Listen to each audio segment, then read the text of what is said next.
لوگوں کو جج کرنا چھوڑ دو، تم نہیں جانتے ہر کوئی اپنے اندر کیسے جنگ لڑ رہا ہے۔ روتا وہ انسان ہے جس نے رشتہ یا دل سے نبھایا ہو، ورنہ مطلب کا رشتہ رکھنے والوں کی آنکھ میں نہ تو شرم ہوتی ہے نہ تو پانی۔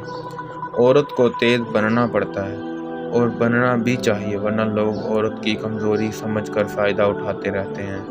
سچ بولنا کوئی کمال نہیں، سچ سننا کمال ہے۔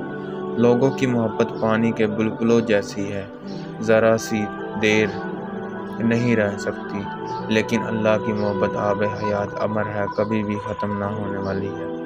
اللہ پاک نے سب کو اپنی مرضی سے زندگی گزارنے کا حق دیا۔ قبر کی تنہائی سے پہلے قدرت ہمیں کئی بار تنہا کرتی ہے تاکہ ہم خالق حقیقی کے تعلق کو سمجھیں۔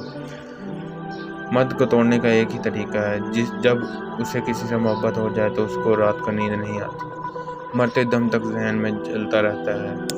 ہونہار مرد بھی اس حالت میں کبھی بھی کسی چیز کے قابل نہیں رہتا۔ ایسی عورت خوش نصیب ہے جسے ایسا مرد ملے۔ عورت کی خوش قسمتی کا انحصار خوبصورتی یا تعلیم پر نہیں ہوتا، اس کی زندگی میں آنے والے مرد پر ہوتا ہے۔